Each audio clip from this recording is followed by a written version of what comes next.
사도행전 28장 이 마지막 본문을 통해 하나님의 놀라운 섭리라는 제목을 가지고 우리 성도들과 함께 말씀의 은혜를 나누기를 원합니다. 섭리, providence, 이 섭리는 하나님의 주권 아래 모든 것이 합하여 하나님의 선하신 뜻을 이루는 신비한 역사입니다. 다시 한번요. 이 하나님의 섭리라는 건 굉장히 중요한 개념인데, 하나님의 주권 아래 일어나는 모든 것들을 다 합하여 하나님의 선하신 뜻을 이루는 신비한 역사, 그것이 바로 하나님의 providence, 하나님의 섭리입니다. 우리 창세기의 믿음의 조상으로 부르심 받은 아브라함을 잠깐 생각해 봅니다. 하나님께서 그에게 약속을 주십니다. 계획을 알려주시는 거죠. 내가 너로 큰 민족을 이루고 내게 복을 주어 내 이름을 창대하게 하리니 너는 복이 될지라. 그를 이끌고 친히 나아가 하늘을 보라고 말씀하십니다. 하늘을 우러러 뭇별을 셀 수 있나 보라. 내 자손이 이와 같으리라. 아브라함의 나이 75세 때의 일입니다. 자녀는 없었습니다. 창세기 18장 14절, 여호와께 능치 못한 일이 있겠느냐? 100세까지 자식 하나 없어도, 약속의 땅에 심한 기근이 들어도, 아내 사라를 애굽 왕 바로에게 거의 빼앗길 뻔하였어도 아브라함을 통해 수많은 믿음의 백성을 일으키시겠다는 하나님의 선하신 뜻은 반드시 이루어집니다. 지금 이 지구상에 25억 명의 그리스도인들이 예수 그리스도를 믿고 오늘도 하나님과 함께 예배를 드리고 있습니다. 아브라함을 믿음의 조상으로 삼으시려는 하나님의 선하신 뜻은 어떤 방해나 시험에도 불구하고 반드시 이루어집니다. 이것이 하나님의 섭리입니다. 이 하나님의 섭리는 아브라함과 또는 요셉이나 또는 모세와 또는 다윗과 같은 그런 소위 믿음의 영웅들에게만 해당하는 진리는 아닙니다. 로마서 8장 28절 유명한 말씀이죠.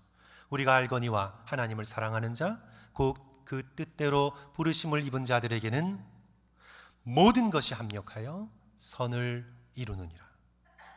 하나님을 사랑하는 모든 사람, 저와 여러분 모두에게 이루어지는 진리가 바로 하나님의 섭리라는 진리입니다.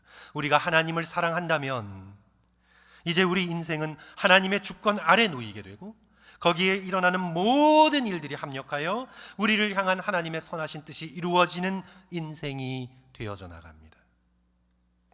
오늘 사도행전 이 본문의 마지막 이 말씀은 하나님의 놀라운 섭리를 우리에게 두 가지로 증거하고 있는데 우리 차례로 함께 살펴보기를 원합니다. 첫째로, 사도 바울이 드디어 로마에 도착하여 하나님 나라의 복음을 전하게 됩니다. 우리 23절 성도 여러분 다시 봅니다. 그들이 날짜를 정하고 그가 유숙하는 집에 많이 오니 바울이 아침부터 저녁까지 강론하여 하나님 나라를 증언하고 모세와 율법과 선지자의 말을 가지고 예수에 대하여 권하더라. 감격적인 장면입니다. 제국의 수도인 로마에, 황제를 신으로 섬기고 있는 로마에 하나님 나라의 복음이 선포됩니다. 이 나라라는 단어, 이 단어는 정치적인 단어입니다. 헬라어의 나라, 왕국을 뜻하는 바실레이아라는 이 단어는 아주 위험한 단어입니다. 지금 포악한 네로 황제가 로마 제국을 다스리고 있습니다. 그 앞에서 로마 제국 말고 다른 나라, 하나님의 나라가 임했다. 영원한 왕 되신 그리스도께서 그 나라를 통치하고 계신다는 이 나라 왕국에 대한 선포는 네로 황제에게는 반역의 소식입니다. 목숨을 건 정치적인 선언입니다. 그럼에도 하나님의 나라는 이 세상을 꿰뚫고 침투해 들어오는 나라이기에 사도 바울은 이 하나님 나라의 복음을 로마에 전해야만 합니다. 사도행전 19장 21절을 보시면 사도 바울의 결심을 우리가 읽을 수 있는데요. 내가 로마도 보아야 하리라. 그가 결심합니다. 이 결심은 예수께서 말씀하셨기 때문입니다. 사도행전 23장 11절, 그날 밤에 주께서 바울 곁에 서서 이르시되 담대하라. 내가 예루살렘에서 나를 증언한 것, 나의 일을 증언한 것 같이 로마에서도 증언하여야 하리라 말씀하셨습니다. 이제 로마로 가는 동안 큰 폭풍에 시달리게 되죠. 그날 밤에 사도행전 27장 24절, 바울아 두려워하지 말라. 내가 가이사 앞에, 시저 앞에 서야 하겠고 또 하나님께서 너와 함께 항해하는 자를 다 내게 주셨다 말씀해 주십니다. 내가 시저 앞에, 가이사 앞에 서야 할 것이라. 사도 바울이 어떤 방해, 협박, 위협에도 불구하고 로마로 가서 황제 앞에서 하나님 나라의 복음을 전해야 하는 하나님의 이 뜻은 반드시 이루어집니다. 이것이 바로 하나님의 섭리입니다. 어떤 것도 하나님의 선하신 뜻을 막을 수 있을까요? 막을 수 없습니다. 이사야 14장 27절의 말씀이죠. 만군의 여호와께서 경영하셨은즉 누가 능히 그것을 패하며 그의 손을 펴셨은즉 누가 능히 그것을 돌이킬 수 있느냐. 막으려는 여러 시도가 있었습니다. 유대인들은 예루살렘 가는 길에 사도 바울을 매복하여 암살하려고 했습니다. 그를 성전을 모독하는 자라 모함하여 성전에 잡아 가두었습니다. 로마의 천부장의 개입이 아니었으면 유대인들의 린치로 그 자리에서 아마도 사도 바울은 죽게 되었을지도 모릅니다. 이스라엘의 가이사랴 항구를 떠나 이탈리아 로마로까지 가는 백길은 약 1700마일로 좋기 2달은 아무 일 없이 가야 가는 긴 항해입니다. 우리가 사도행전 27장에서 보듯 그 항해에서 큰 폭풍을 만납니다. 사도 바울의 고백대로 구원의 여망마저 없어졌다 할 만큼 달도 해도 별도 보이지 않는 흑암 속에서 그는 여러 날 동안 표류하게 됩니다. 기적적으로 섬을 발견했을 때 로마 군인은 바울을 포함한 모든 죄수들이 도망갈까 봐 그 자리에서 다 죽이려고 했습니다. 백부장이 만류합니다. 그리하여 멜리데 섬, 지금의 몰타에 올라가게 되죠. 올라가서는 사도 바울이 불을 쬐려고 할 때 어떻게 됩니까? 독사에게 물립니다. 그러나 해를 입지 않고 살았습니다. 성도 여러분, 이 모든 방해, 고난, 위협에도 불구하고 사도 바울을 로마로 보내시려는 하나님의 선하신 뜻은 어떻게 되었습니까? 이루어집니다. 하나님의 놀라운 섭리입니다. 그리고는 사도행전의 마지막 장 마지막 9절 31절 말씀, 성도 여러분 우리 다 같이 함께 읽겠습니다. 하나님의 나라를 시작. 하나님의 나라를 전파하며 주 예수 그리스도에 관한 모든 것을 담대하게 거침없이 가르치더라. 성도 여러분, 우리는 하나님의 섭리를 확신할 때, 하나님의 섭리를 확신할 때 우리는 놀라운 평안을 누리게 됩니다.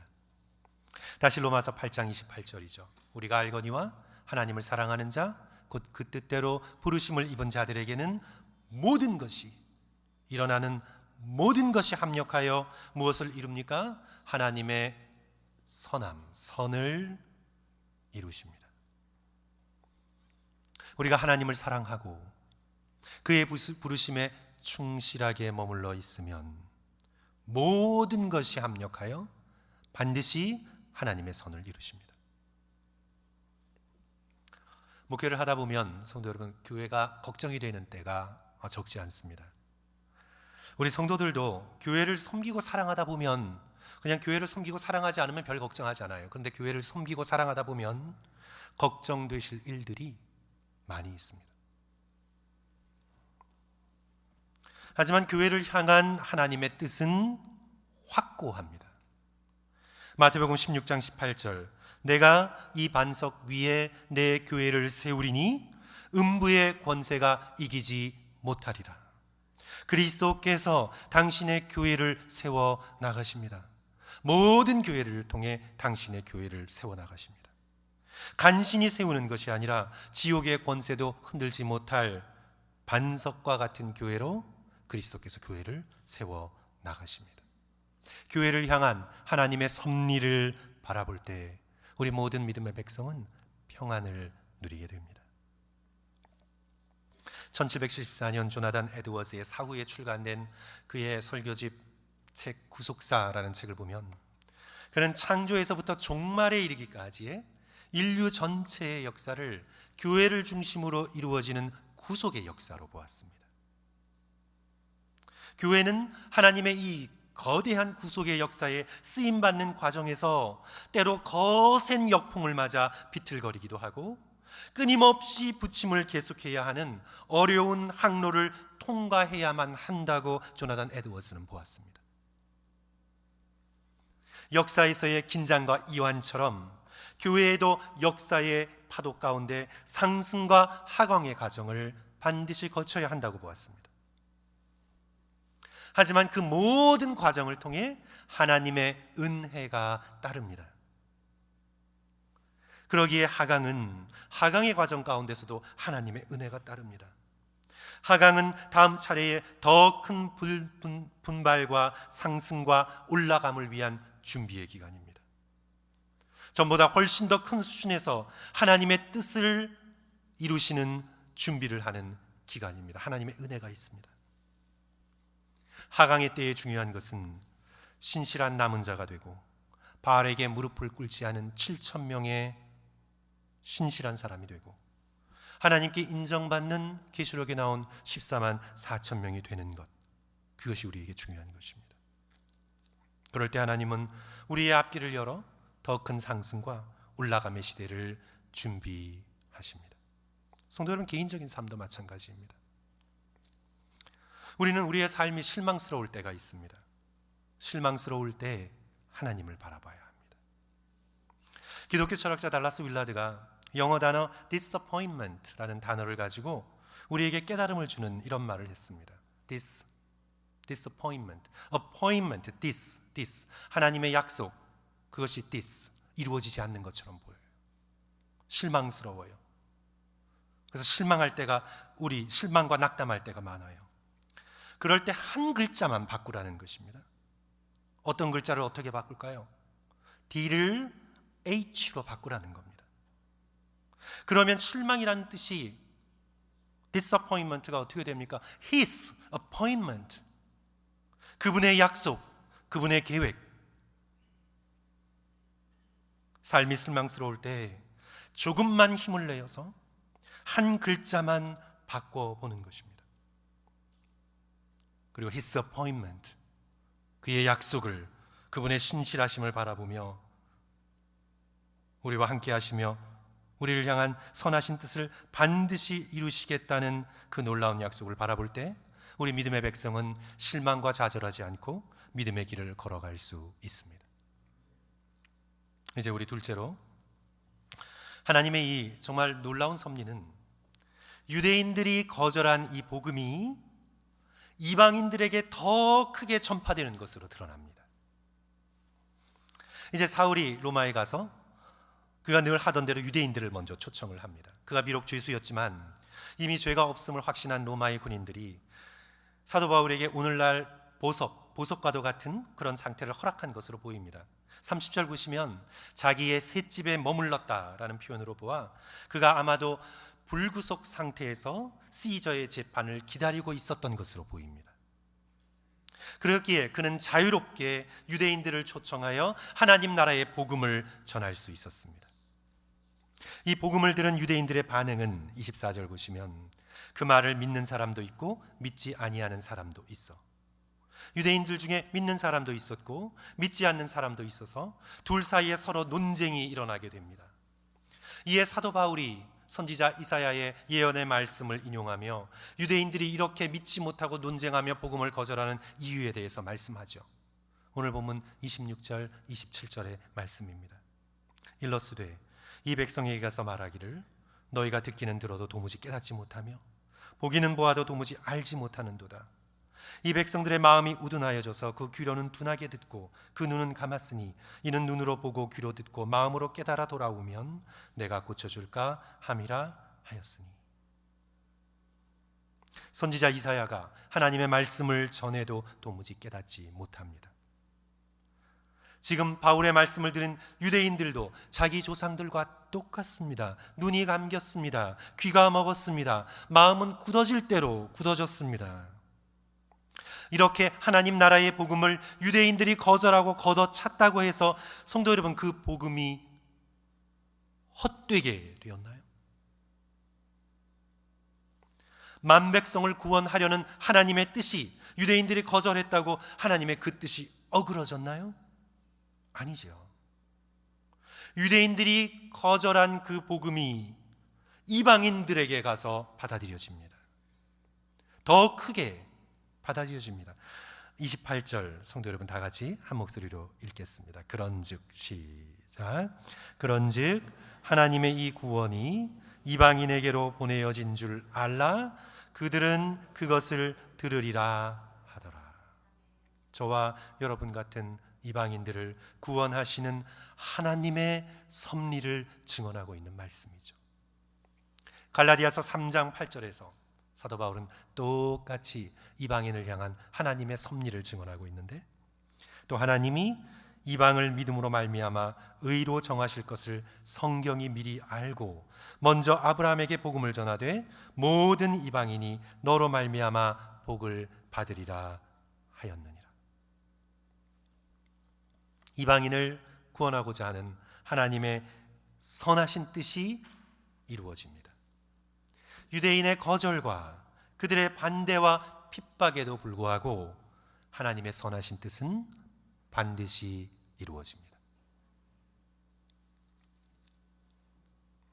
이제 이 모든 것이 하나님의 놀라운 섭리 아래 있다 하여도 사람은 자신의 선택에 대한 책임을 져야 합니다. 오늘 사도 바울에게 하나님 나라의 복음을 들은 유대인들은 자신이 이 복음을 받아들일 것인가 거절할 것인가에 대한 선택의 책임을 져야 합니다. 계속해서 듣기를 거부하고 보기를 거절하며 창조주 하나님을 향해 마음을 굳게 하는 그 선택에 대한, 그 인생에 대한 책임을 스스로 져야 합니다. 예수께서 십자가를 앞두시고 누가복음 22장 22절에서 이런 말씀을 하셨습니다. 예수님은 인자는 이미 작정된 길로 가거니와 그를 파는 그 사람에게는 화가 있으리로다. 십자가를 지기로 작정하신 뜻은 하나님의 섭리 아래 있으나 그 예수님을 팔기로 작정한 악한 선택의 책임은 바로 가롯 유다에게 있습니다. 하나님의 섭리가 개인의 책임을 면제하지 않습니다. 성도 여러분, 비유를 들어 좀 말씀을 드리면, 역사는 한 척의 거대한 배와 같습니다. 그리고 그 배의 주인은 하나님이셔서 하나님께서 항로를 결정하십니다. 아무도 그 항로를 벗어날 수 없습니다. 그 항로를 거스를 수 없습니다. 하지만 그 거대한 역사의 배 안에서 사람이 무엇을 할지는 각 사람의 선택입니다. 선장을 신뢰하고 사람들을 돕고 선한 일을 하든지, 아니면 서로 싸우며 해치며 심지어 선장을 배반할지의 여부는 각자의 자유로운 선택에 달려 있습니다. 그러므로 우리는 우리의 인생 가운데에서 날마다 우리가 내리는 선택이 정말 중요합니다. 오늘 하루를 살면서 우리가 하나님을 선택하고 이 세상의 나라보다 하나님의 나라를 더 바라고 말씀을 붙들고 우리 주변에 허락하신 사람들을 향해 친절과 정직과 사랑과 긍휼을 선택하는 그 선택, 오늘 우리의 날마다의 작은 선택이 너무나 중요합니다. 교만하지 않고 연약한 이를 소중히 여기는 우리의 작은 선택은 성도 여러분 정말 중요합니다. 우리의 그런 작은 선택이 나의 몸과 영혼의 습관이 되고 그 습관이 한 사람의 인격과 성품을 형성하고 그리고는 결국 저와 여러분의 영혼의 모습을 결정합니다.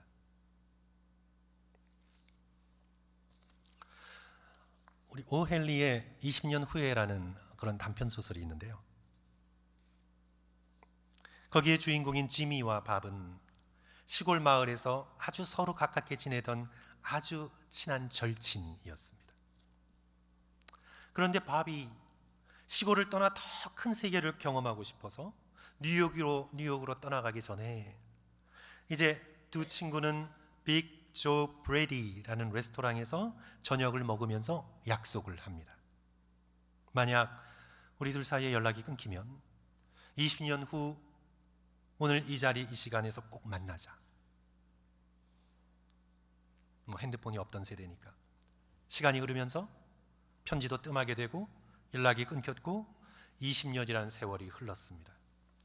그런데 지미와 밥은 이 약속을 기억합니다. 지미는 경찰이 되어 있었습니다. 정의감이 넘치면서도 사람을 향한 따뜻한 마음을 가진 친절한 사람이 되어 있었습니다.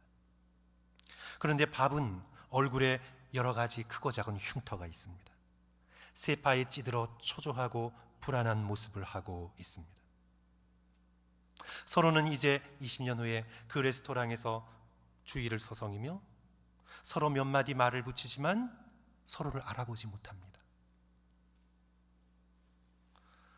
그러다가 갑자기 경찰인 지미가 깜짝 놀란 표정을 지으며 그 자리를 황급히 떠나게 되고 대신 키가 큰 건강한 사복 차림의 형사가 나타나 밥을 그 자리에서 체포하게 됩니다.